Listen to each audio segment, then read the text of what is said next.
Hi hello good morning ಶುಭೋದಯ.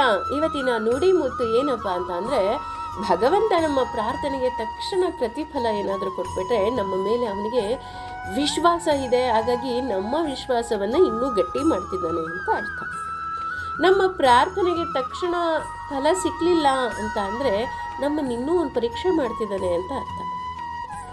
ಅಥವಾ ನಾವು ಎಷ್ಟೇ ಪ್ರಾರ್ಥನೆ ಮಾಡಿದ್ರೂ ನಾವು ಏನು ಪ್ರಾರ್ಥನೆ ಮಾಡ್ತಾ ಇದ್ದೀವೋ ಅದು ನಮಗೆ ಸಿಗ್ತಾ ಇಲ್ಲ ಅಂದರೆ ನಮಗೋಸ್ಕರ ಅದಕ್ಕಿಂತ ಇನ್ನೂ ಉತ್ತಮವಾಗಿರೋದನ್ನು ಭಗವಂತ ನಮಗೋಸ್ಕರ ಯೋಜನೆಗಳನ್ನು ಮಾಡಿದ್ದಾನೆ ಅಂತ. ನಾವು ಮಕ್ಕಳು ನಮ್ಮ ಬಗ್ಗೆಗಿಂತ ನಮ್ಮ ತಂದೆಯಾಗಿ ಭಗವಂತ ನಮ್ಮ ಬಗ್ಗೆ ಇನ್ನೂ ಒಳ್ಳೆ ಯೋಜನೆಗಳನ್ನು ಮಾಡ್ತಾನೆ, ಯೋಚನೆಯನ್ನು ಮಾಡ್ತಾನೆ.